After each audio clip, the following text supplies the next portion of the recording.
This is the 20th season of Bass Talk Live.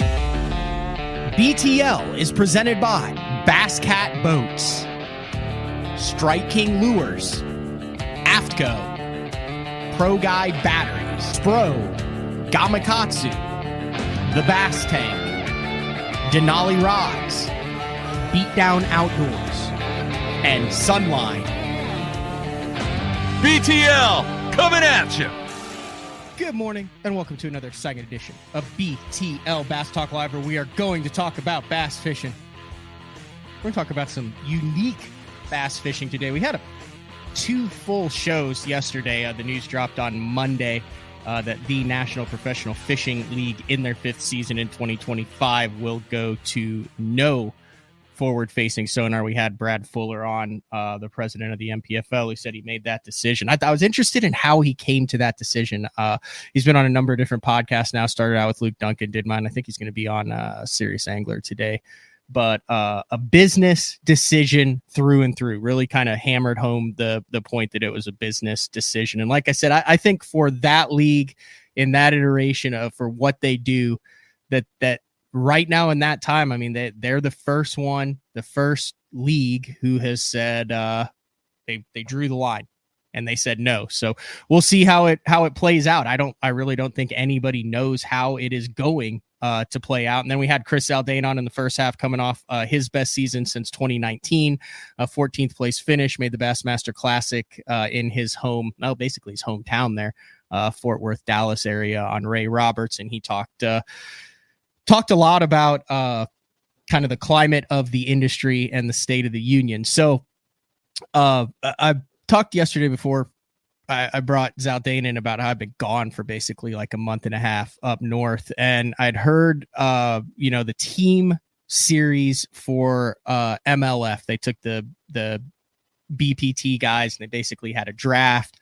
And this is something that MLF has toyed with for a number of years now, is to try to bring in the team element. I kind of liken it to, and I think there's a lot of similarities and maybe some of the same players involved, especially back in the early days of Major League Fishing, back when they used to just have the cups, to the PBR, the Professional Bull Riding League, and how they kind of separated from, and I'm going to get all this wrong, but the gist of it is they separated from the main rodeo league that goes to the NFR. They created the PBR, which created the superstars that kind of went on the tours. And now recently the PBR has started a team series. I know there's like the Oklahoma Wildcatters, there's teams down in Texas and out in the Carolinas, and they get together and play each other. So that's what they're kind of working for. But I kind of think that there might be some similarities to what just took place kind of over on the East Coast, which was won by two guys in the $1 Million Club, Spencer Shuffield, Matt Becker, and I've got both of them on the show today, and we're going to kind of break down the team series. They're going to talk about their win and where they think this is headed into the future, because I think it was really well received from everything that I saw, read, the highlights that I watched. Very relatable to a large number of tournament anglers who team fish across the country. So there's Matt Becker. Matt, thanks for jumping on. Yeah, man, it's always a good time on Bass Talk Live. Appreciate you reaching out and talking about the team series. It's a pretty cool event. See, I got your hat right there. Yeah, we're matching. I got the Catchmore hat, and then I've got the Ocean Pony, Home of the Ocean Pony hat from Daryl Gleason, and then I got the Rick Clunn hat. Waited in line at the Bassmaster Classic for that, so I could buy the Rick Clunn hat, shake his hand, and get an autograph. Yeah. And it was really cool to see that. I can't believe, 50 years, and he just hung it up. It's crazy. Yeah, he was on Mercer. I'm gonna have to listen to that episode. Yeah, I watched a little bit of that yesterday when I was working on tackle, but it's crazy to think about it, because I think I've been fishing for 7 years now, and like he's fished 7 times longer than I have right now. Like he's seen a lot. That's crazy. Like when he started, it was put him on a stringer. Yeah. Here's my thing. I mean, everyone wants to get into debate, and forward-facing sonar is hot right now. That man has lived through everything, and he is all for it. So that should speak for itself right there. Yeah. You wonder if they were sitting around going, wait a second. You mean we're not going to string these suckers up anymore? Yeah, we're not going to fry them up on Friday afternoon. Think about that. He's gone through that. He's gone through what? 10 fish, 7 fish, 5 fish, electric trolling motors, 50 horse, 60. He's gone through it all. All right, we'll bring in the second half of the victorious duo. That is Spencer Shuffield. Spencer, thanks for I think is this your BTL debut? I don't know. I think I might have done one with you after I won the title. I can't remember. Okay, yeah, I think you did. So I'm not gonna lie. You're when I first started covering professional bass fishing, the first thing that Mark Jeffries did, I knew nothing. I knew nothing what was going on. And he sent me out with a plane ticket and wished me luck to cover the FLW tour. Yep. And the first one that I went to was actually Detroit, where I showed up and didn't have a room. That turned into a debacle. But your dad, Ron, fished the tour then, and he was always super nice to me, but I was always like intimidated by Ron Shuffield. Just like the look and the way that he did everything. Like I was always like, oh man, I got to interview Ron when he caught him. But he was always super nice. But there was you know what I mean? He just had like a little intimidation, like kind of an intimidation. So I'm sure that might have rubbed off on you just a little bit, because I asked Matt, I was like, you think Spencer would jump on for this? He's like, yeah, freaking ask him. Yeah. Oh, yeah. Yeah. I mean, I hear that a lot. I don't know. It might have been the cigarettes and one hand and a Mountain Dew in the other. He's still pretty intimidating. Yeah. Here, look at. I mean, dude, look at this picture. Like this is.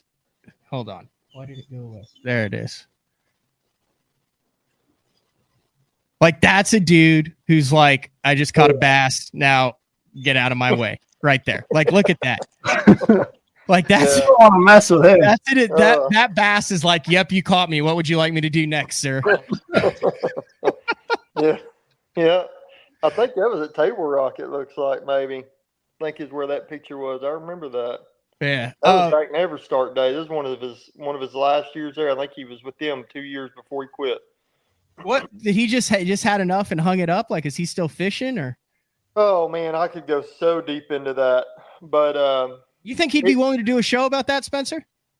Yeah, I mean, I'm sure he's been here with me for the last 5 weeks at our house. They're getting all their house repainted and on the inside and stuff. So they've been staying here, but I'm sure he would love to. He'd jump on, but you know, might not like some of the things he has to say.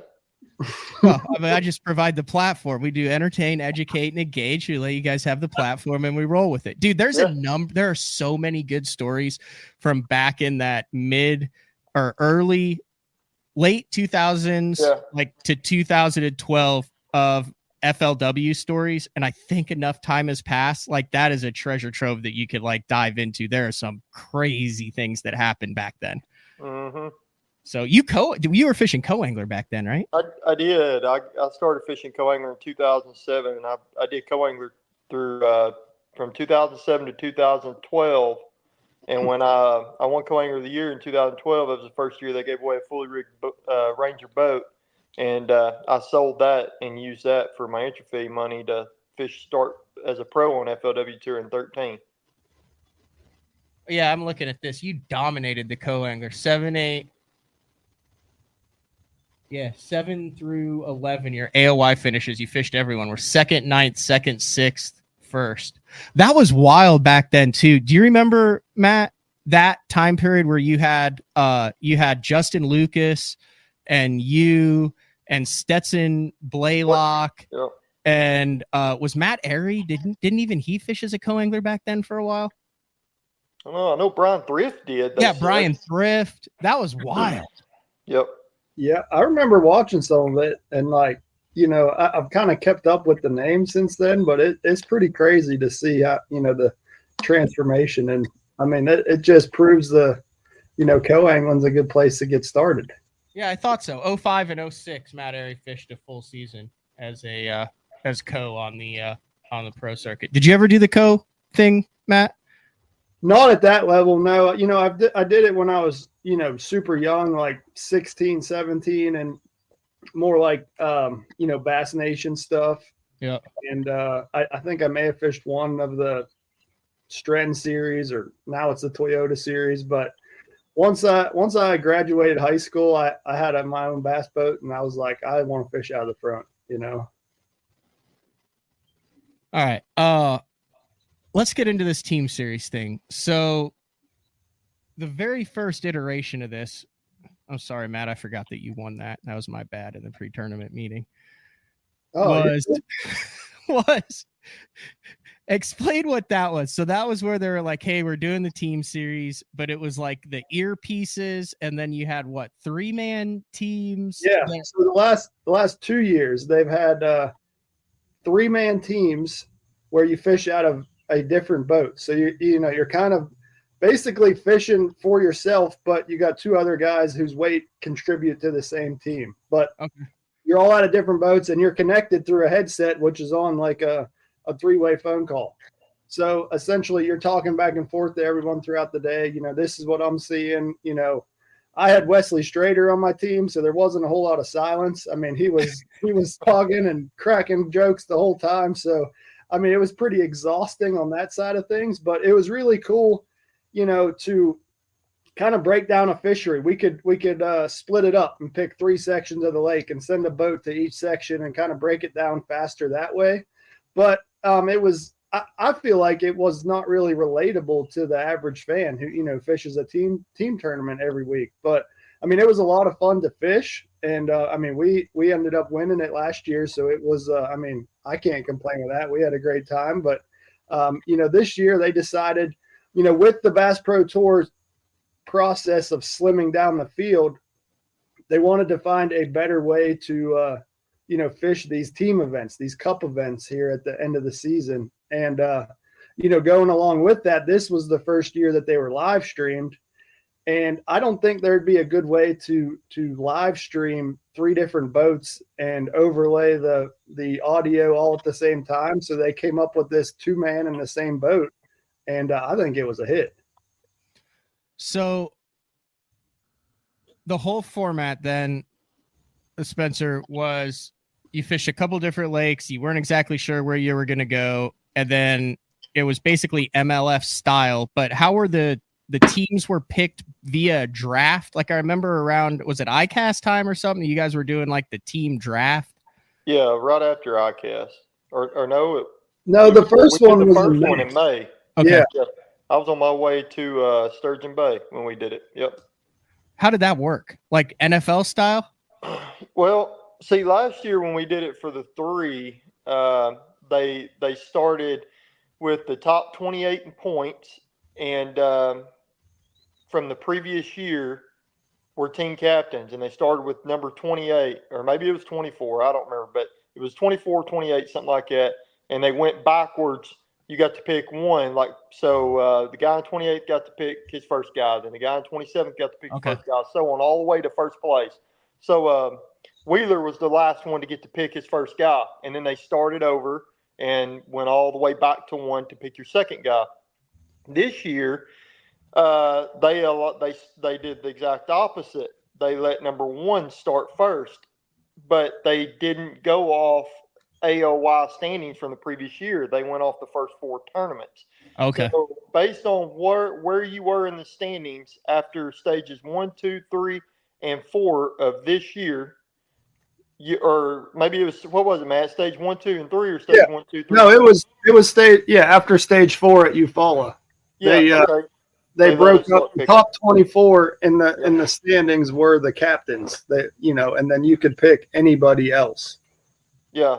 But they allowed you to pick another team captain if you wanted. Yes. So Wheeler was leading the points, or Dustin Connell, I think, was leading the points maybe after stage 4, and he picked Wheeler, of course. Mm-hmm. And I think Matt was in like 8th or 9th in the points, and I was like in 10th or 11th. And we had already talked and decided we were going to pick each other. He was going to pick me, and if somebody tried to pick us before one of us could pick each other, then we would deny. And so that's the way it went. Oh, so you could turn down a selection. Matt actually had to turn somebody down. I did, yeah. Who'd you turn down? Well, my buddy Dean Rojas picked me, and I was like, man, you said no to Dito?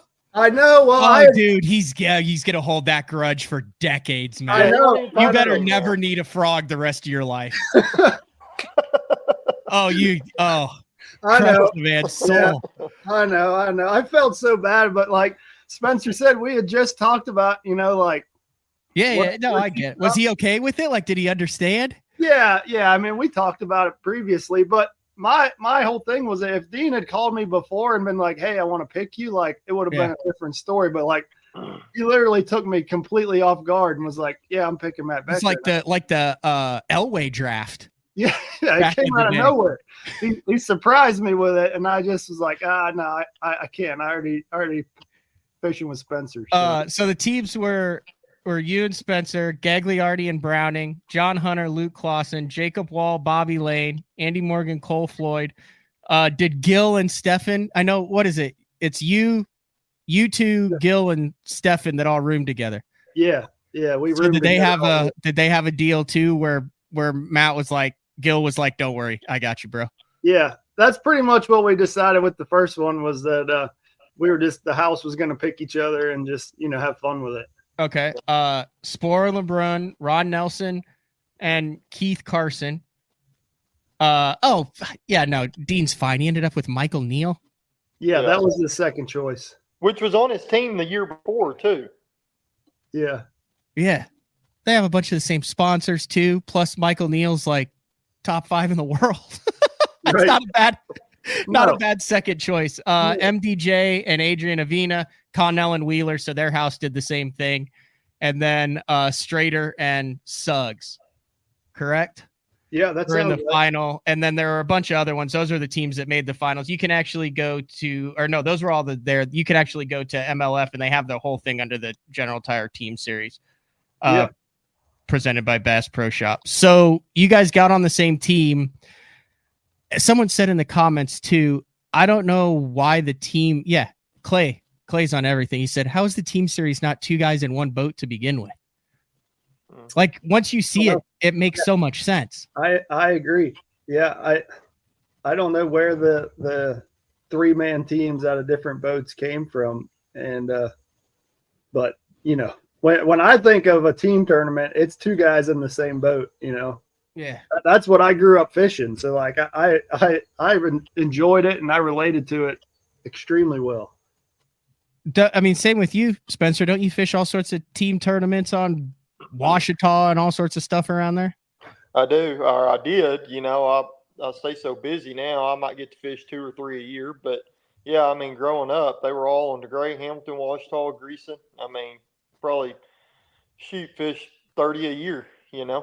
Yeah, and that's the biggest thing in Oklahoma. I mean, you look at my buddy Jordan Nichols. I went to college with him. He runs Nichols Marine now, the Nichols Marine Team Series there on Grand, and you fish for either $25,000 or a boat every single week, and the Skeeters, and they had the Team Series thing is what I would say the majority of hardcore bass fishing fans fish, even if they jump in BFLs or Toyotas on the side. Like, I look back when I got into it, my fondest memories are Team Series tournaments with my buddy Juice. Yep. I mean, I can picture him landing key fish and hugging on the boat, and I can picture telling him, "Sit the hell down until you learn how to set the hook." After he jumped, and I've broken off fish. I mean, that's some of the best damn memories of fishing, is the team aspect of it, because someone's right there, he's sharing in your joy and your agony. For sure. And I mean, it's just fun. You're with your buddy, you're out there, having a good time, competing, fishing for money. And like you said, some of my earliest memories that really, honestly, probably gave me the bug to be where I'm at today, and, keep the fishing bug and the tournament fishing, was fishing these team tournaments growing up on the 3 rivers around Pittsburgh. Like, we used to have a series that was every Sunday on the river, and it's still going today. But like, I would think about that tournament all week and prepare for that. And we'd fish every Sunday morning. And like, those tournaments are like what got me to where I'm at today. I had a little bit of success, won a couple tournaments, and got ate up with it, and then just kept snowballing that. And now here we are, 10, 15 years later, and that's all we do is tournament fish. And like, I really owe it all to that little club back in Pittsburgh. Yeah. Was that one of the, if it was Three Rivers, was that like an, oh my God, I caught one club? No, actually, like Three Rivers is a lot better than people think. So it was actually a 10 fish limit. Oh my gosh. And like, yeah, there's that that's like a nightmare for calling. No, I mean, it was a nightmare for calling because they're all like 12 to 14 inches. So like you're measuring them and oh, this one's a half inch longer. Let's keep him, throw the 12 and a quarter back. But no, I mean, it was a lot of guys would bring in 10 fish every week. Like you'd be surprised how many keepers are actually in there. But you know, you're not going to catch any giants, but it was a lot of fun. And, you know, you're always catching fish and strategizing how to do better. So you fish out of the Team Series boat then in this event, right? In Erie. Yeah. So we, basically, I mean, you want to go into the whole process, but like I mean, just a truncated version. I mean, I'd be interested in it. I don't know how many people guys know the nuances. All right, I'll just real quick. So basically we had that draft in May and they give us dates. We don't know where we're going yet. All we say is, you know, these are the dates of the event. And then 30 days prior to that, they let you know the host city, which is basically, here's the hotel where the meeting and the boatyard is. And any lake within 60 miles of that city is off limits to research, to fishing, to nothing. You can't look at anything within 60 miles of that city. And that was Erie, Pennsylvania. So fast forward to the day before the tournament, or the day before that we fish, you know, you have a meeting at, I don't know, 5 o'clock that night. And then basically you're assigned one of their boats. So this year they were 21-foot Rangers and Nitros. So they upgraded the boats a little bit because there was, you know, 2-man fishing out the front. You had a 17-foot Nitro with 3 guys in it and a cameraman and a marshal. That'd be a packed house. Yeah, so you have 4 guys in the boat, so they had to upgrade the boats a little bit. But basically, then you take your stuff from your truck or your boat and load it into that. And, you know, both Spencer and I had to fit all our rods and tackle into a 21-foot Ranger Nitro and load up the night before. And at that point, we still don't know where we're going. So the way it works is you walk, you know, you meet in the morning, say we're leaving the hotel. They tell us that we're leaving the hotel at 5:45 a.m. Be there. We literally get out of our truck, walk in and sit in the driver's seat of the official's truck and buckle up, and they drive us to wherever we're like fishing. Old school MLF back in the day. Dude, Spencer, you had to feel like you hit the damn jackpot because that's where Becker's from. Yeah, he said you know, more than likely anywhere we went, we were probably going to be, you know, fishing off some knowledge. So I was excited about it for sure. All right, so you get in the truck, you have your stuff loaded up.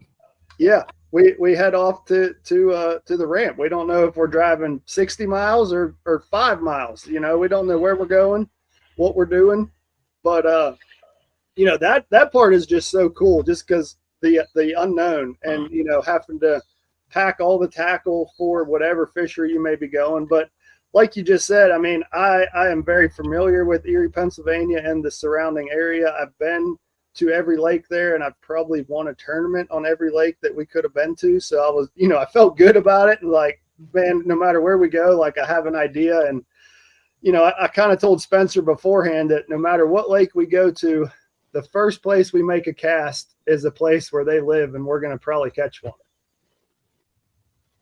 And did you catch him?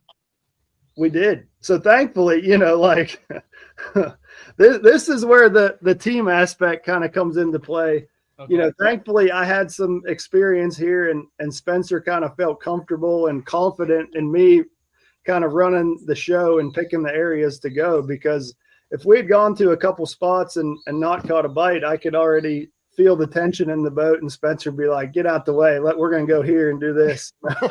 So thankfully, we got a couple bites early, and he was like, all right, maybe this guy knows what he's talking about a little bit.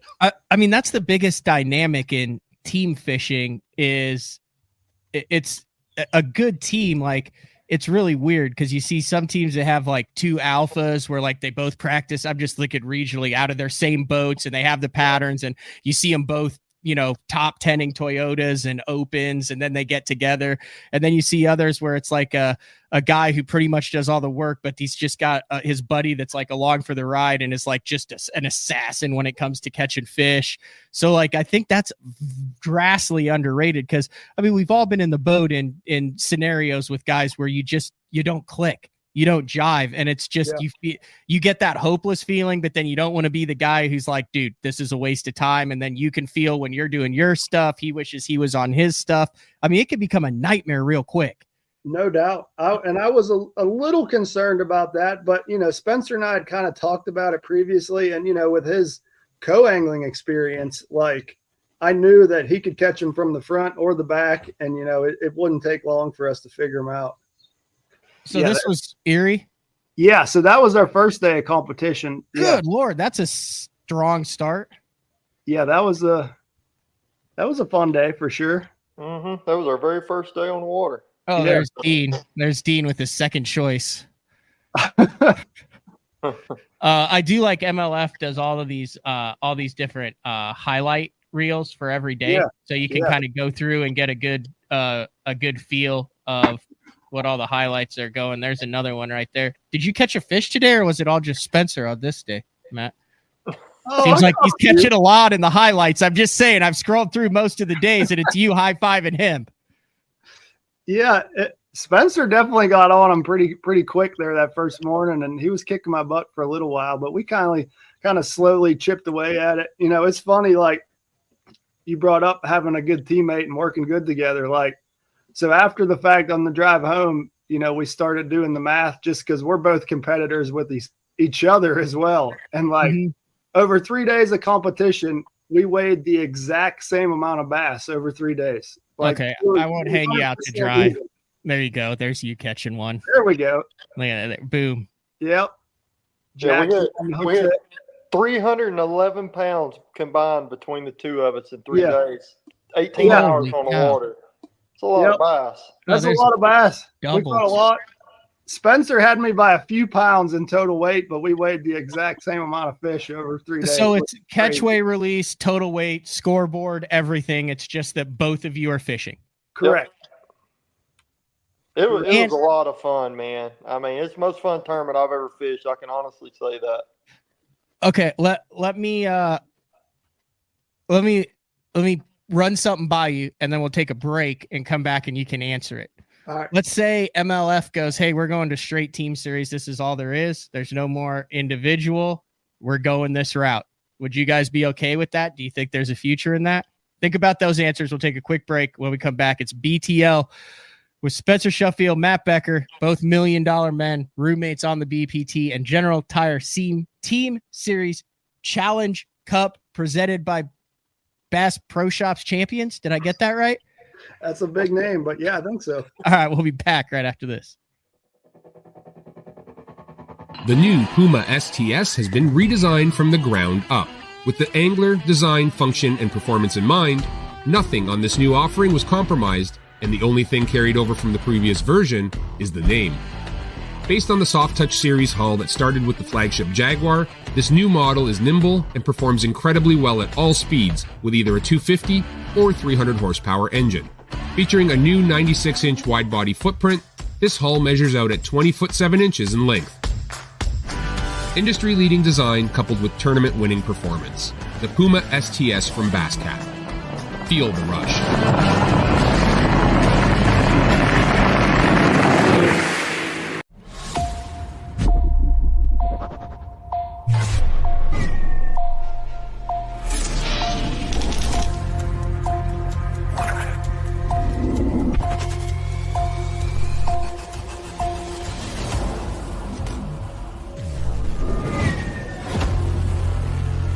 Everything you need, one legendary brand. Top on Strike King.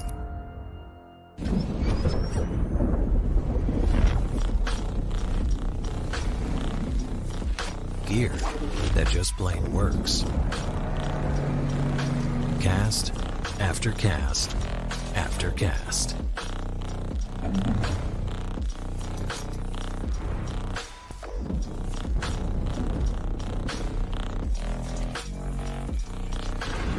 AFTCO. Any fish, any water.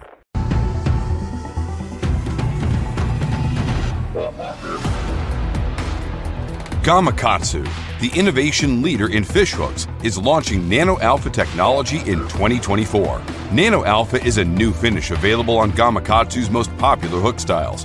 It delivers 2 times slicker performance, 4 times better corrosion resistance. Nano Alpha technology makes the world's greatest fish hooks even better in 2024 to help anglers catch more fish. Born in Japan, using technology, innovation, and precision, Sunline produces the widest selection of fishing lines at the most technologically advanced line factory in the world. Manufactured at the strictest tolerances to produce victories at the highest levels of tournament bass fishing. From household names like Christie, Swindle, and Cruz, to young guns like Cook, Logan, New, and Welcher, they all trust Sunline to take them to the top of the leaderboard. Choose the line that will give you the strength to guarantee your confidence. Sunline.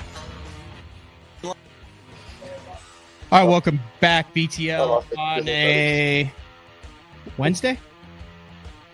That's BTL on a Wednesday. I kind of got thrown off there since the holiday weekend there. Spencer Shuffield, Matt Becker. So I posed this question before: would you guys be okay in if let's say the tournament series was, and we're talking $100,000 payouts and the whole 9 yards. I mean, if let's say put the BPT payouts, but it's a team series. And you got a teammate, and it's a professional, high-level, live streaming team series. Matt. Yeah, I would love to see it. You know, I don't think it could replace. I would like both, to be honest with you. Like, you know, kind of my ideal situation, I think, would be, you know, a professional level team series, say like the week after the Bass Pro Tour event, you know, and on a nearby fishery. So that way you could fish your Bass Pro Tour individually, but the week after, like, you know, have a team event on a nearby fishery somewhere. And I mean, I know I'd be game paying a high dollar entry fee, putting, you know, our money up against anybody. And, you know, there'd be some little things to work out. Like, I definitely want to pick my own partner. I wouldn't want to have a draft. You know, I would want to, you know, work out the partners in the off season, sign up for the whole year as a team or whatever. And I mean, I could see that really taking off. And, you know, Spencer and I actually talked about this while we were fishing this event. You know, it's something that was definitely on her mind already. Echo the same sentiments, Spencer. Yeah. You know, I would definitely be okay with it. But I'm just like Matt, like, I would only be game for it if you could pick your own team partner. Because the last thing I want to do is get stuck with somebody I can't jive with. Oh, dude, that could be a nightmare. Yeah, it just make it miserable, and that's not going to make for good TV. And I'm not going to throw up, you know, $5,000 to $8,000 in an entry fee to fish with somebody I don't want to fish with. You know what I mean? Mm-hmm. I'd rather just fish by myself. But dude, I think the team series is a huge hit. I mean, I like doing the solo events, the Bass Pro Tour. I mean, it would be really hard for me to ever get away from wanting to have that desire to fish that some and have your own point standing. But at the same time, when I look at the sport going into the future as a whole, I really feel like this team series deal, if they did it right and they took advantage of it, with the viewership that I feel like you can get, it would be a way better for future anglers coming up. I mean, I could see guys making a lot more money because then, like I've said before, you could get so many more non-academic sponsorship opportunities because the viewership would be so much at a higher level than it is now. You would get more peak interest in guys wanting to watch or different fan bases. There's a way you could pull the fans in and have them start betting on their teams like you would at a horse race or on the NFL or something, and start paying these fans that are betting on their team, depending on how their team finishes in that event or that season. There's just a lot they could do with it. A whole lot. Yeah, I know there's been a lot kind of behind the scenes where that path that's an interesting path as far as the sports book and the betting behind it. I know there's been a couple of startup leagues that have tried to go down that path. I know MLF has kind of messed with it with what is the Bally's bet type deal that they've had, but it's really hard to do. I mean, I also see the benefits to the team series to me is you have built-in interaction. So I mean, like, you have interaction, you have organic things that are happening. So it's not some dude where you hear, tell us about your day, and then it's the same thing while you're trying. I mean, you get to see the human interaction part. The sponsorship part is fascinating to me, because I could see if you guys knew you were on a team, you could have sponsors that would be individually on your own jerseys, not your personal boat wrap. But, you get a little piece of Matt Becker on the BPT, a little piece of Spencer Shuffield on the BPT, but then you sponsor that Team Series boat. You have a whole new jersey with that. You have a wrapped boat that you guys fish out of. So now you're getting the best of both worlds. You can still bring your individual sponsors in, but you then have shared team sponsorship. The possibilities are endless for that. And then the payout, you guys had no entry fee in this? Correct. So yes. This is just kind of included with, I guess, our regular season entry fees, or, no entry fee, however you want to put it. But we did not have to pay to get into this. So, you put your own entry fees into it, just like you guys are doing for the BPT, just like they're doing for the Bassmaster Elite Series, just like they're doing for every single thing. And those payouts skyrocket. And now you get to see guys working together, building off of each other, what team's working, what team's not. You've got everything that seems built to this. Seems like a no-brainer. And if you go back and watch the highlights with the two guys in one boat, that's the way to go. It seemed natural. It didn't seem forced. It seemed like you guys were genuinely enjoying your time on the water. And that's the one thing that the previous Team Series didn't have. It seemed, awkward to me. It seemed a little awkward. This did not seem awkward. This seemed organic. It seemed natural.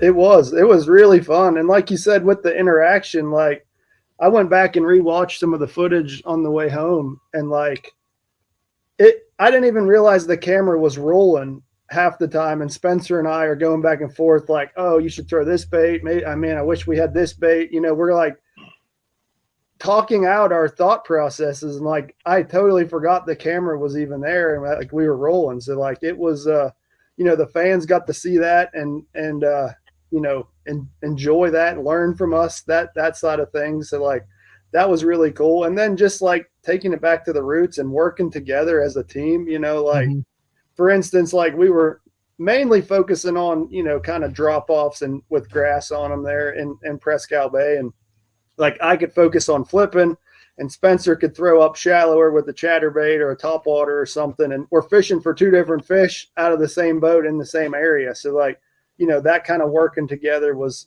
really cool. And I'll show a couple more highlights. I think this is from the championship round. I think, there's Becker with the hook set right after that, right? Yeah. And then, you got to show that one. So this one? Oh yeah. Yeah. Spencer got to tell the story on that one. Wait, this one, right? 1 second. Right there? Yes. Yeah, right there. Look how awesome he is. Yeah. So that's something you would never see right there if it wasn't for the Team Series, us being in the same boat. I actually, we're only able to bring so many rods. Well, we can bring however many we want, but being two of us packing our gear in a boat, you can only, bring so much tackle. And I only brought one chatterbait rod this day because I didn't know where we were going to go. And I actually had it to blow up on me. So right here, you see me using one of Becker's rods, reeling left-handed.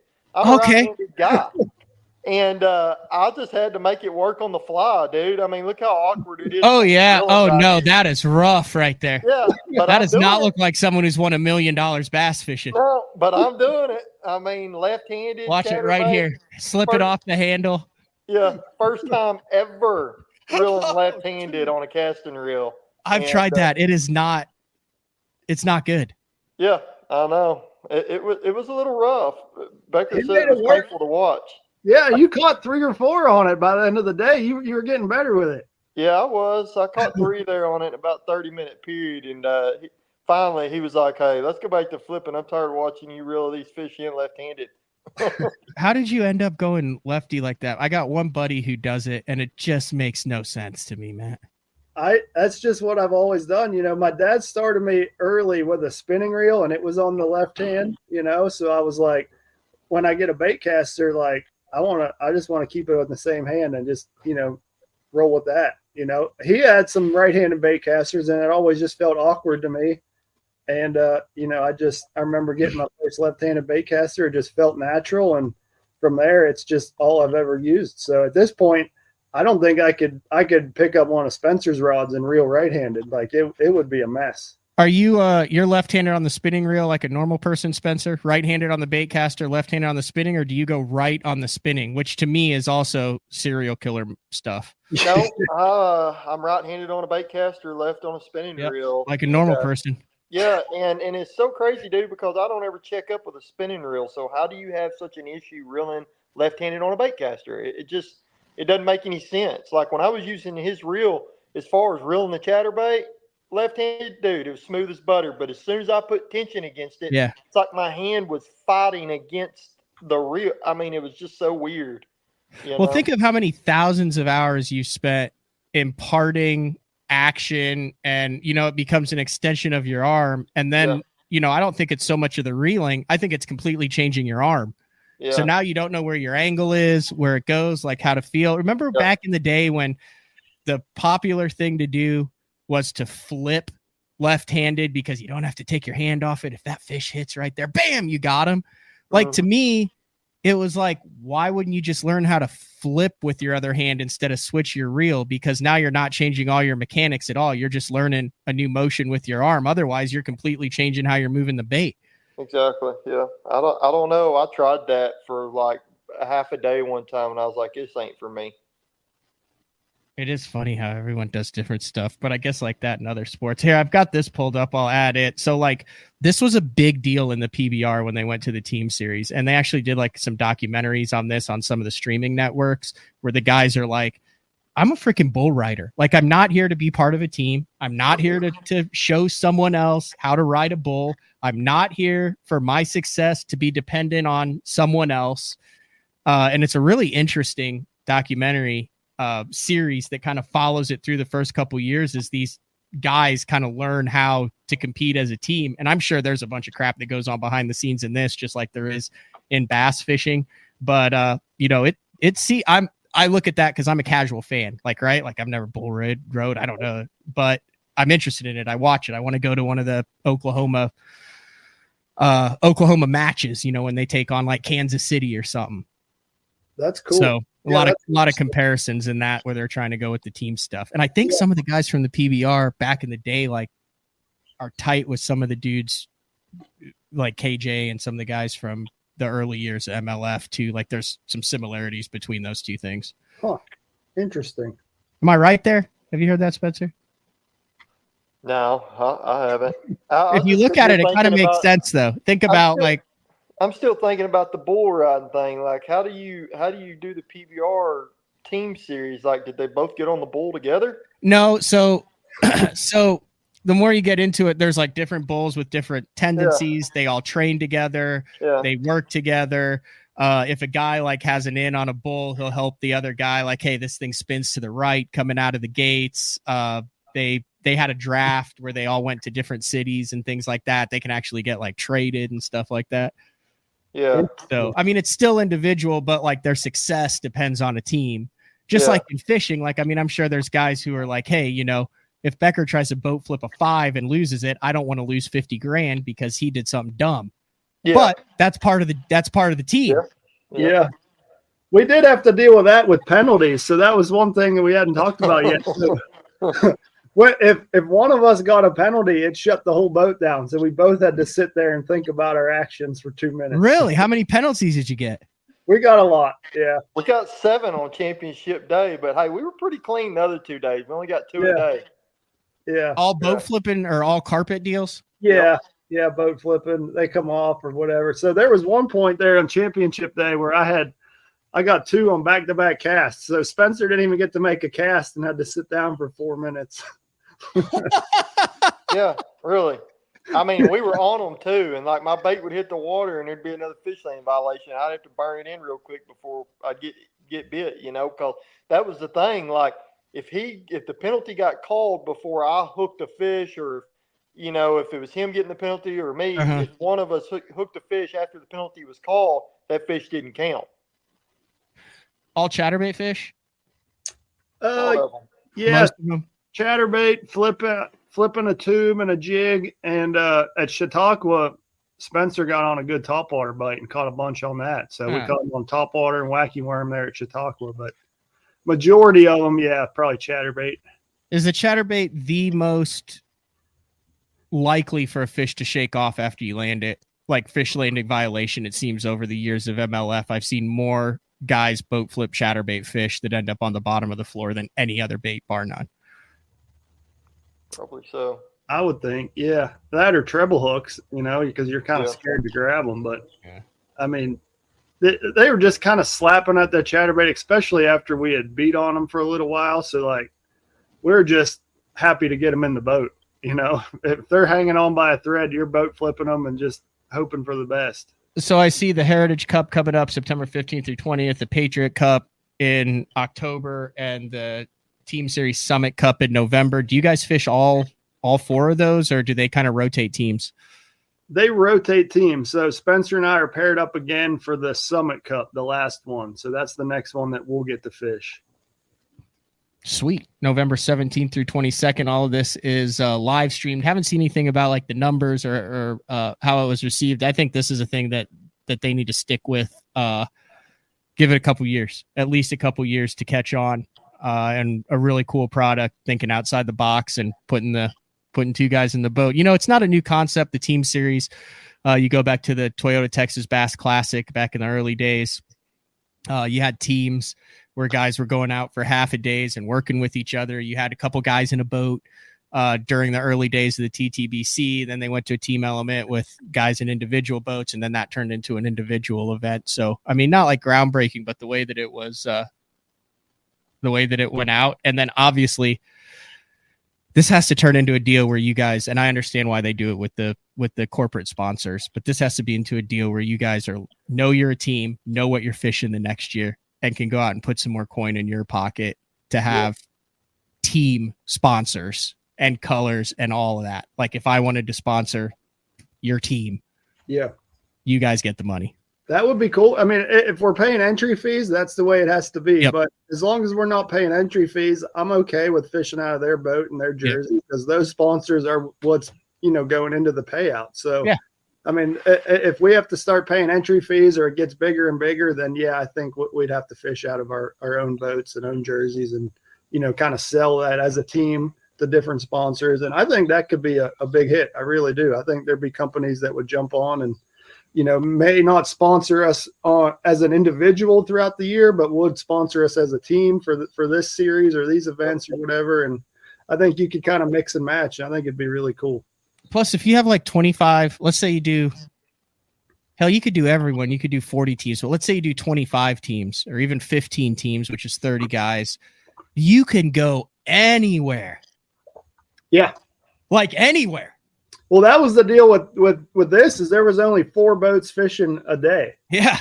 So like we fished Prescal Bay and like it's 1,500 acres and that was like huge. There was room you could go wherever you wanted and be able to get away from guys. So like, I mean, the amount of lakes that it opens up and, you could be anywhere. You can fish any body of water in the country. And, there's no lake too small to handle just a few boats like that. All right. Anything else either you guys want to get in here before I let you go?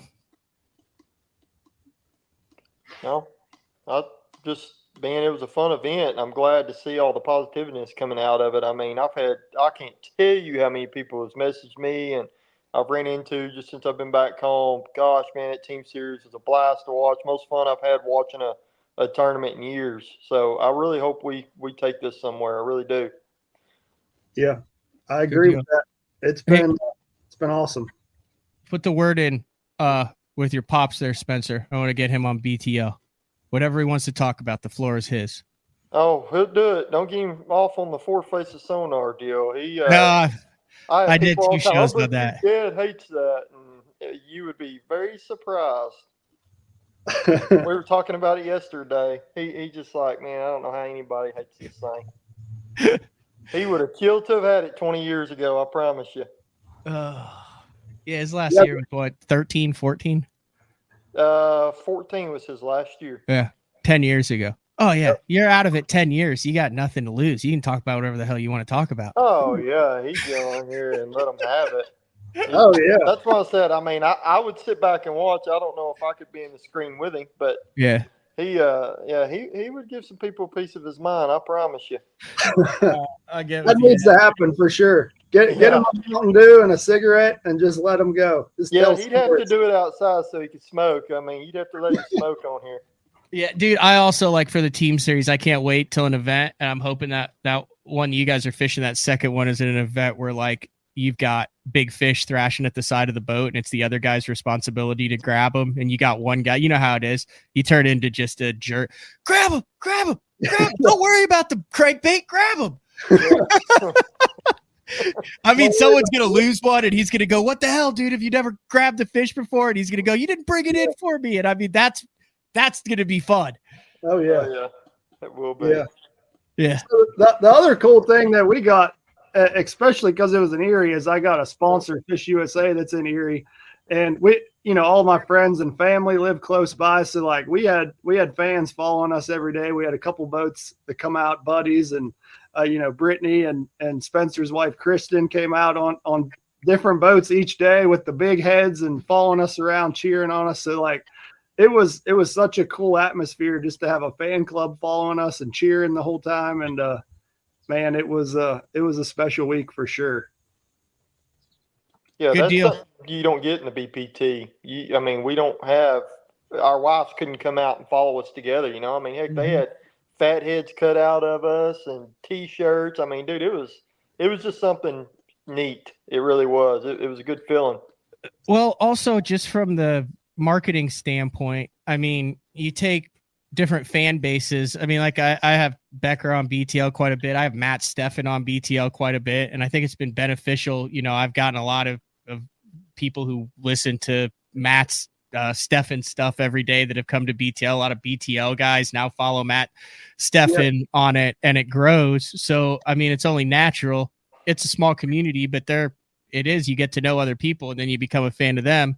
You get your favorite angler in the boat with someone that you don't really know much about. It's natural for growing the fan base for both of you. For sure. I mean, I got messages from people I've never met in Arkansas that I know were, friends or fans of Spencer that now are fans of me because of it. And I'm sure it's the same way for Spencer. So like it's really cool, to see everyone kind of group together and root for us as a team, and rather than us individually. How many of these big ass trophies do you have now, Matt? You got to be running out of room. Yeah, that's kind of on the to-do list the next couple of weeks is kind of build out a trophy case or trophy. You got what, 4 of them now? So we got the AOI, the Saginaw Bay, the Team Series last year. They're little huge trophies. They're huge. I'm looking at this cup thing, and it's like a freaking mini Stanley Cup. It is. Yeah, it really is. Like it's probably 3 foot tall, maybe 3.5.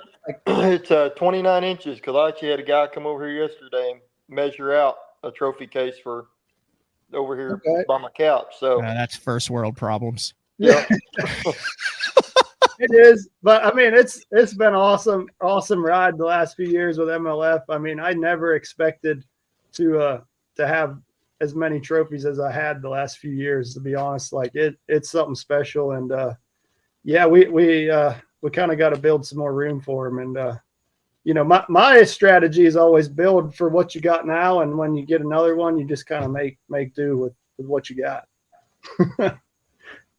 There you go. All right. Well, thanks for jumping on, guys. Greatly appreciate it. Congrats on the W and good luck later this year. Thank you. All right. See you.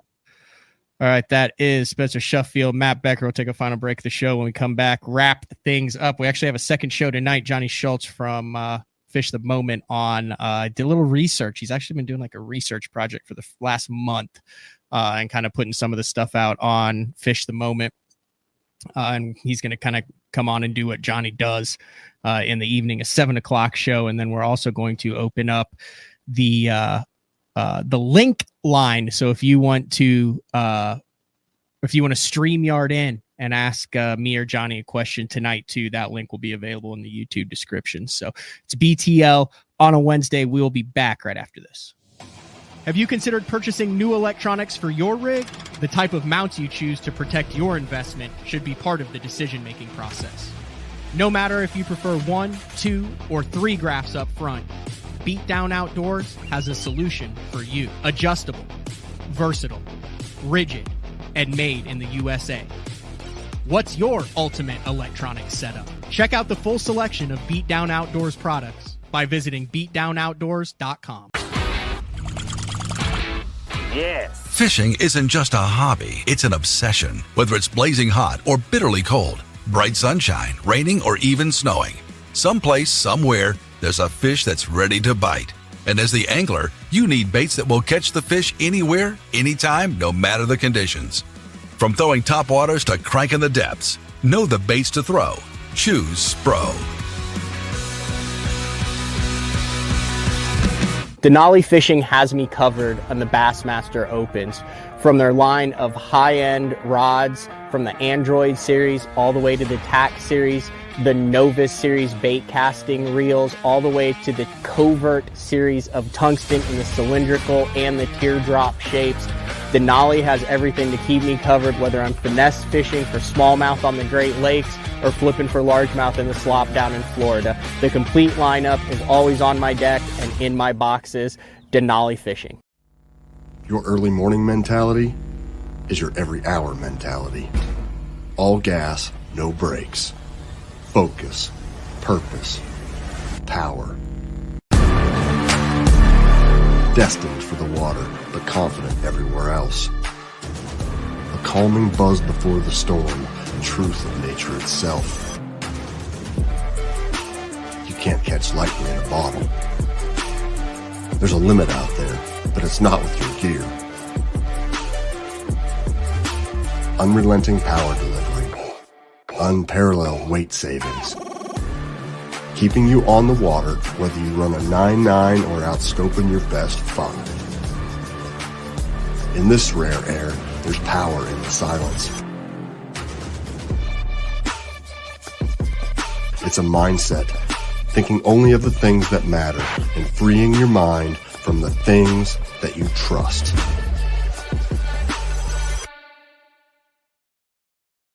Get the best patterns backed by tournament data.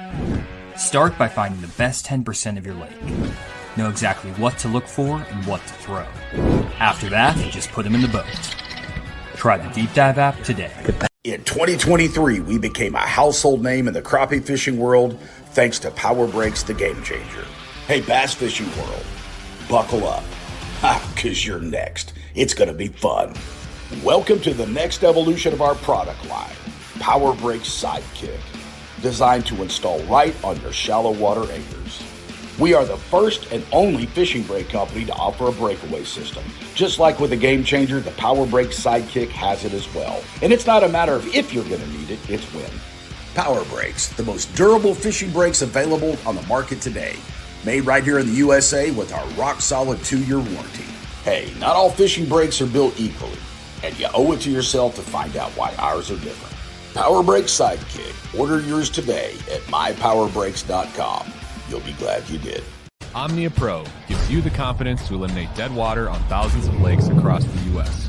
Exclusively through Omnia, utilize our map layers containing critical real-time satellite information to see water temperature, water clarity, and important weather data all in one place, along with 1-foot contours for navionics and detailed CMAP social mapping. Matched with Omnia's industry-leading loyalty credit program on all your tackle and gear needs, this is the only app you need in your arsenal for success on the water.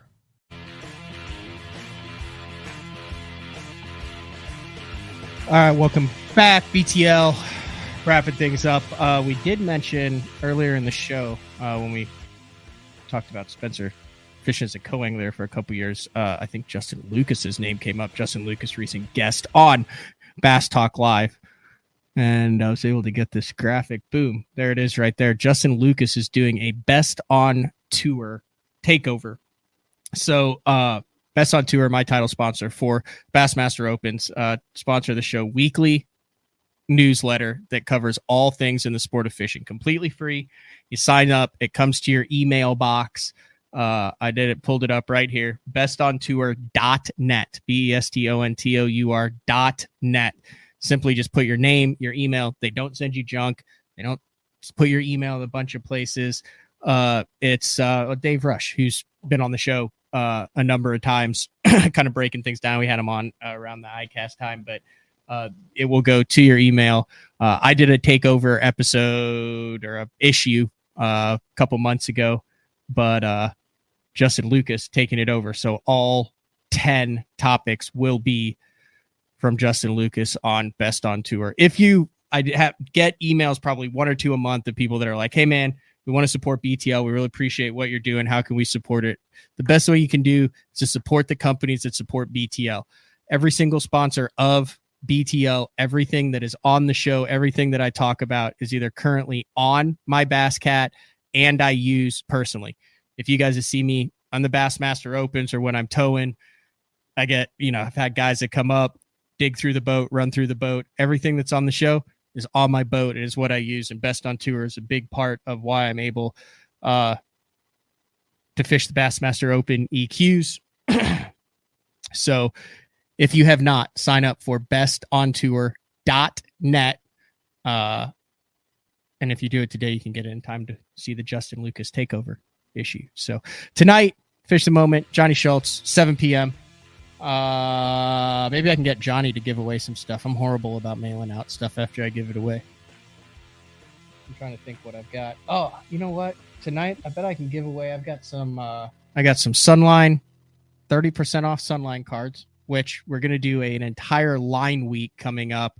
I am headed to Japan to tour the Sunline factory, see how everything goes down behind the scenes. And I think we're also going to slide in a couple days of tackle shops there. That's the end of September, beginning of October. So be on the lookout. We're going to go through like a complete rundown of the different types, the difference between mono, fluoro, braid, the 5 different types of braid. Oh, here it is. Some limited edition AFCO Pro Pack unopened foil pack cards. We'll give away some of those tonight if you jump on the live stream and ask Johnny Schultz a question. So, and then Thursday, Frank is back with another live show. So I was good. I'd love to hear your guys' thoughts on the team series. I got no dog in the fight. I want to see professional bass fishing on all levels succeed, and I think that there are some legs to this one. I think if Mark Jeffries was in the day-to-day operations and not working on year 2 of the SNU bowling program recruiting right now, that he would have been all about this MLF Team Series. That's all we got for today. We'll talk to everybody tonight, 7 p.m. Central Time. Johnny Schultz. See ya.